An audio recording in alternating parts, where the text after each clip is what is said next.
नमस्कार मेरे प्यारे दोस्तों, कैसे हैं आप सभी। उम्मीद करती हूँ आप सभी अच्छे होंगे। दोस्तों, आज मैं लेकर आई हूँ एक नई कहानी, चुड़ैल का कहर। दोस्तों, मेरी ये कहानी सुनने के लिए मेरे चैनल को लाइक करें, शेयर करें और सब्सक्राइब करना ना भूलें। तो कहानी शुरू करते हैं आज की, चुड़ैल का कहर। दोस्तों, ये कहानी गोपीनगर गाँव की है, जहाँ राम का गाँव बहुत अमीर आदमी है। यहाँ के लोगों को केवल अपने काम से मतलब है। ऐसे लोगों को स्वार्थी या लोभी कहा जाता है। इस गांव में एक पीपल का पेड़ है जो काफ़ी घना है। इस पीपल के पेड़ के नीचे एक चबूतरा है। सभी सुख से रहते थे, लेकिन एक दिन भिखारी बुढ़िया भीख मांगते हुए गोपीनगर गांव पहुंच जाती है। वह मोहन के दरवाजे पर जाकर भीख मांगती है।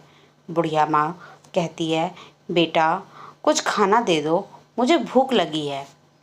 भगवान तुम्हें और पैसे देगा। मोहन कहता है, जो सुबह सुबह काम पर जाते समय भीख मांगता है। चल अब मैं काम पर जाता हूँ। बाहर से आवाज़ सुनकर कमला अंदर से बाहर निकल आई। कमला कहती है, ठहरो, मैं उनके लिए खाना लाई हूँ। बूढ़ी औरत भगवान तुम्हारा भला करे। बुढ़िया खाना लेकर चली जाती है। मोहन कहता है, खाना देने की क्या ज़रूरत थी, तुम पैसे बर्बाद करते हो। लोग हमेशा ज़्यादा अमीर हो रहे हैं और तुम पैसे बर्बाद कर रहे हो।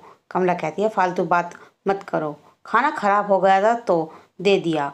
खाना खाकर बूढ़ी भिखारी पीपल के पेड़ के नीचे चली जाती है। जब वह खाना खोलती है तो उसमें से दुर्गंध आती है।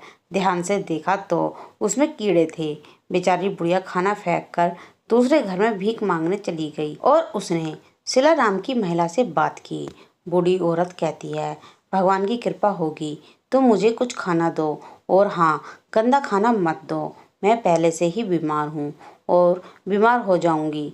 सिला कहती है, हाँ हाँ, तुम भीख मांगकर ऊपर से मांग लो, मेरे पास देने के लिए कुछ भी नहीं है। बेचारी बुढ़िया वहाँ से दूसरे घर में खाना मांगने गई। एक आदमी ने उसे कुछ खाने को दे दिया। बुढ़िया कहती है, बेटा थोड़ा और खाना दे दो, इससे मेरा पेट भी नहीं भरेगा। लड़का कहता है, देखो इससे ज़्यादा हम नहीं दे सकते, तुम तो महंगाई के नौजवान हो, तुम्हें पता है पेट्रोल कितना महंगा है। और बेचारी बुढ़िया को गांव के लोगों से इतनी कम भीख मिलती थी कि उससे उसका पेट नहीं भरता था। कुछ ही दिनों में वह और कमज़ोर हो गई। अत्यधिक गर्मी के कारण एक दिन बुढ़िया को बहुत प्यास लगती है। आसपास पानी न होने के कारण वह लोगों के घर जाती है और पानी मांगने लगती है, लेकिन वहाँ के लोग इतने नीच हैं कि वह गरीब बूढ़े को पानी तक नहीं पिला रहे हैं। महिला कहती है, बुढ़िया पानी पिला दो, कोई पानी पिला दो। उसे कोई पानी नहीं पिलाता। वहाँ के लोग उसे देखकर भगा देते थे।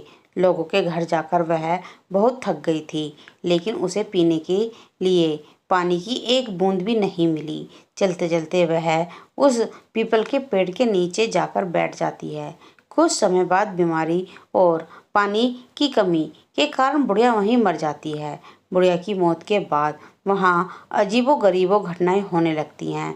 जहाँ को जब सो रहे होते हैं तो आधी रात में एक महिला के रोने की आवाज़ सुनाई देती है। यह आवाज़ इतनी तेज होती है कि पूरा गांव सुन सकता है। रोने की आवाज़ के साथ साथ चीखने चिल्लाने की आवाज़ भी आने लगती है, जिससे लोग और भी ज़्यादा डरने लगते हैं। गांव के लोगों ने एक सभा बुलाई। सब लोग उसी पीपल के पेड़ के नीचे इकट्ठे हो गए। पुरुषों में से एक कहता है, ग्रामीणों, गांव में क्या हो रहा है? हर रात एक महिला का रोना सुनाई देता है। तभी एक महिला कहती है, इसका क्या उपाय है? मेरे बच्चे बहुत डरे हुए हैं। तो दूसरा आदमी कहता है, हर कोई रात में अपने घरों में हनुमान चालीसा बजाता है, उसके पश्चात आवाज़ आना बंद हो जाती है। लेकिन एक दिन मोहन उस पीपल के पेड़ के नीचे जा रहा था कि उसकी कार खराब हो गई। जो पीपल के पेड़ के नीचे से गुजरता था, उसकी तबीयत खराब हो जाती थी और उसे तेज बुखार आ जाता था। तो कभी हंसी की आवाज़, कभी रोने की आवाज़ और कभी किसी के बात करने की आवाज़ आती हैं।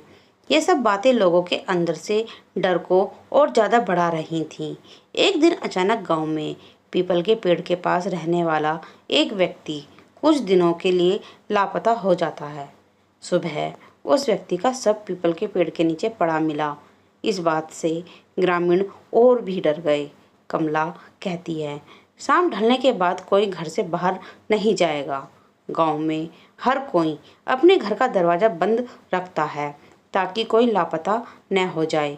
मोहन कहता है, और उस पीपल के नीचे मत जाना, भूल से भी भूत रहता है, उस पर कुछ भी हो सकता है। तभी कमला और मोहन के बच्चे कहते हैं, ठीक है, हम कहीं नहीं जाएंगे। पूरे गांव में मानो मातम पसर गया हो। मोहन गांव के कुछ लोगों को लेकर एक साधु के पास जाता है और उस साधु बाबा से पूछता है कि एक बुढ़िया को भिक्षा न देने के कारण हम परेशान हैं।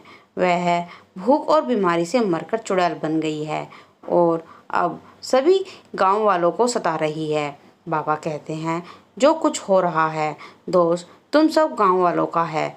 तुमने अपने लालच और क्रूरता के कारण एक बीमार और गरीब बुढ़िया को मार डाला। अब लोग उसे 2-4 रोटी भी नहीं दे सके, जिससे उसे बेचारी को जान चली गई और अब वह अपना बदला ले रही है। ग्रामीण डर जाते हैं और साधु बाबा से पूछते हैं, क्या इस बाबा जी का कोई इलाज नहीं है? बाबा कहते हैं, हवन पूजा का इंतजाम करना होगा, तब शायद कुछ हो। तब सारे गांव वाले कहते हैं, ठीक है, हम सब तैयार हैं। हवन पूजा शुरू हुआ। साधु के मंत्र उपचार से डायन प्रकट हुई। डायन कहती है, हे साधु, तुम इस मामले में क्यों पड़ रहे हो? तुम अपने रास्ते जाओ, नहीं तो तुम्हें भी मौत मिलेगी। बाबा कहता है, देखो, ये हर एक इंसान से गलती हो जाती है। तुम मुझे बताओ कि तुम्हें क्या चाहिए। चलो, तुम्हारे नाम से एक मंदिर बनवा देते हैं। लोगों को परेशान करना बंद करो। डायन कहती है, मुस्कुराते हुए कहती है, तुमने जिंदा को कुत्ते से भी बदतर बना दिया और अब तुम देवी देवताओं की बराबरी का दर्जा दे रहे हो। मैं इसके लायक नहीं हूँ। मैं डायन हूँ। बाबा कहते हैं, कोई तो उपाय होगा कि तुम गांव वालों को छोड़ दो। डायन कहती है, एक उपाय है, इन सब पापियों को गांव छोड़ना पड़ेगा, नहीं तो सब मारे जाएंगे और तुम भी चले जाओ, क्योंकि अपराधियों के साथ निर्दोष लोग भी मारे जाते हैं। मैंने इस गांव को श्राप दिया है कि इस गांव में जो भी रहेगा वह मेरी तरह मरेगा। यह कहकर चुड़ैल गायब हो जाती है और साधु ग्रामीण से कहता है, इसका कोई इलाज नहीं है। वह तब तक आराम नहीं करेगी जब तक वह अपना बदला। आदमी को कभी भी अपने पैसे और अपनी ताकत पर घमंड नहीं करना चाहिए। धन्यवाद। ले लेती है। धीरे धीरे लोग बीमार होने लगे और बीमारी बढ़ती ही जा रही थी, जिससे गोपीनगर के लोग उस गांव को छोड़कर दूसरी जगह जाने को मजबूर हो गए। लोगों की एक गलती के कारण उन्हें अपना घर, अपनी ज़मीन और अपनी संपत्ति छोड़नी पड़ी। यह गांव अब वीरान हो गया है। यहाँ न कोई आता है, न ही यहाँ कोई रहता है। इसीलिए हमें कभी भी अहंकार और क्रूरता से किसी का अनादर नहीं करना चाहिए। तो दोस्तों, आज की मेरी ये कहानी यहीं समाप्त होती है। आपको ये कहानी कैसी लगी कमेंट में लिखकर ज़रूर बताएं। तो दोस्तों, आपने देखा होगा कि गांव के लोगों ने एक बूढ़ी औरत को किस तरह से परेशान किया और बाद में उसे अपनी जान से ही हाथ धोना पड़ा। तो दोस्तों,